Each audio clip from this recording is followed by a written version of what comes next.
मेरा तारुफ Mohammad Awais Faisalabad university MSc ज़रात अरसा 10 साल तो मैं ज़रात के नाल ही वाबस्ता हाँ। इत्थे इकट्ठे हुए हैं। साडी कंपनी का नाम है सन ग्रो प्राइवेट लिमिटेड। तोहफ़ुज़ के नाम से साडी ज़रई शॉप गल्ला मंडी खुडियां दे विच राजोवाल मंडी समान वाला मतलब साडे मुख्तलिफ तोहफ़ुज़ के मराकज़ ने पॉइंट ने उत्थों सारे दोस्त तशरीफ लैके आए ने। तोहफ़ुज़ का मकसद सी दुनिया जिन्नी भी जदीद किस्म की खाद बीज स्प्रे वो ममालिक इस्तेमाल कर रहे हैं और वो जदीद टेक्नोलॉजी जी तोहफ़े के जिमीदारों तक पहुँचाई जाए बगैर बाकी किसी भी चीज़ नूं टाइम ज़ाया करन नालों काम स्टार्ट करांगे गंदम ते मकई ते। मैं अज जी गल करांगा गंदम के किहड़े पैदावारी मरहले ने, मकई के किहड़े पैदावारी मरहलों से पैदावार वधदी है और अगे आने वाली फसल जी हाईब्रिड धाई है मूंजी वो असी किहड़ी फसल किहड़ी असी वैरायटी लगा सकते हैं। हाँ जी हाँ जी हाँ हाँ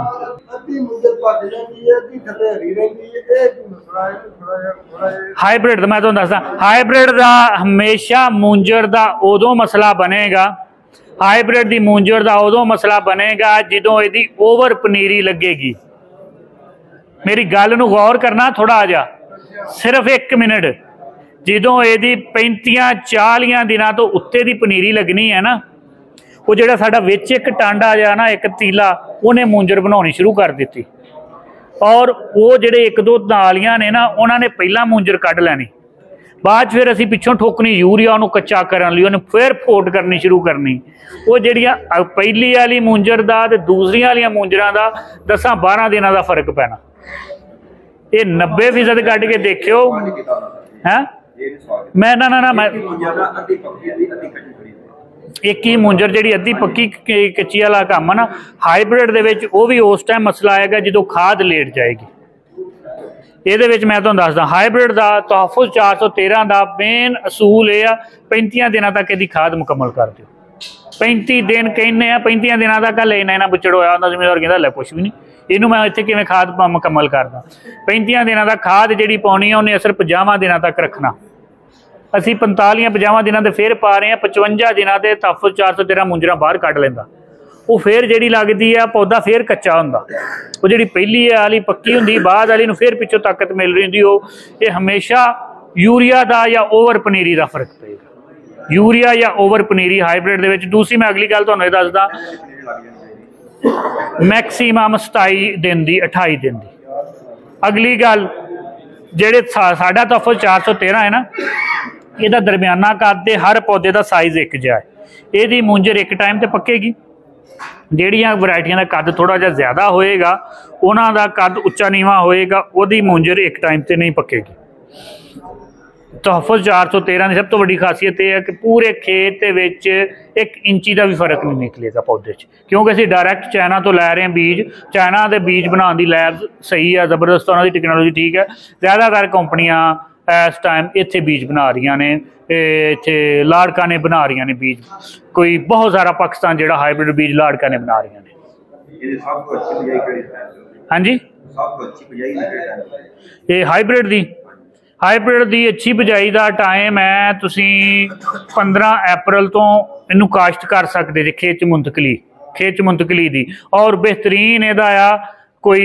20 जून तक लेकिन 15 अप्रैल तो लैके जोड़ा मई है ना वो बहुत बेहतरीन टाइम है इसकी मुंतकली का।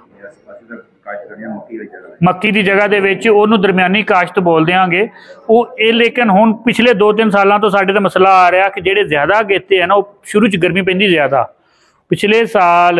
कि जेडे ज्यादा अगेते सी उन्हां दा झाड़ घटिया जेडे दरम्यानी गए ने उन्हां दा झाड़ ज्यादा वधिया कि इस नूं असीं हुण पहलां ते अगेते नूं कहंदे हुंदे सी अच्छी पैदावार आंदी है पछेते की ज्यादा नहीं सी आती लेकिन हुण पिछले सालों तो हुण दरम्यानी काश्त वाले 2 साल तो ज्यादा पैदावार लै रहे हैं लेकिन ये मौसम पर डिपेंड करता पैदावार वो इन्हों को लेट तो पिछले 2 सालों तो मौसम उन्होंने ठंडा मिल गया मूंजर यदा टाइम है मूंजर कड्ढन के टाइम से थोड़ा जहा मुतदिल मौसम बन जाना और 10-15 दिन मौसम अच्छा रह जाना उस ब्याड़े ने पैदावार अच्छी दे देनी। अगर उन्होंने दिनों जोर की गर्मी पै जानी पैदावार घट जानी। कनक वाली पैली च 25 मार्च तो बाद भला किस तरह 25 मार्च की बीजांगे तो हो जाएगा 25 अप्रैल महीना 5 मार्च तो हाँ हाँ करो 5 मार्च तो 5 अप्रैल जल्दी तो जल्दी साड़ी वाढ़ी 15 अप्रैल को पैंदी है। 15 अप्रैल को वाढ़ी बैठी कुछ 4 दिन कटाई लग गए बन के गाह के तूड़ी संभाल के पानी छड्ड के फड मार के 10 दिन लग जाने 10 दिन 12 दिन ये लग जाने बगैर रुकियों। तो जे अल्लाह ना करे तो कनक पक्की के टाइम तो कोई माड़ी मोटी बारिश आ जाए या कनक वढ़ के रखी भरियां तो बारिश पै जाए तो 3 दिन 4 दिन तो भी इंतजार करना। हाँ हाँ अगर ये ठंड पै जाए तो 15 अप्रैल तो वाढ़ी ही 4 दिन अगे चली जाएगी।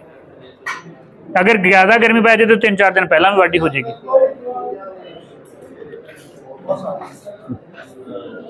और दोस्तों का हाँ जी हाईब्रिड का नया बीज एक आया साढ़े कोल 441 के नाम से लेकिन वो हले ट्रायल लगा रहे हैं। वो ट्रायलों के असी असल च जो ट्रायल लगा लेने फिर बाद नवा बीज कोई भी लॉन्च कर जल्दी जल्दी। हाँ जी ट्रायल साढ़े मुख्तलिफ जगह पर लगते हैं मतलब हर एरिए के ना कसूर लगता है लाहौर लगता काला शकाकू लगता मतलब सिंध तो लैके पूरे एरिए के कोई 80 तो 90 ट्रायल लगते हैं साढ़े।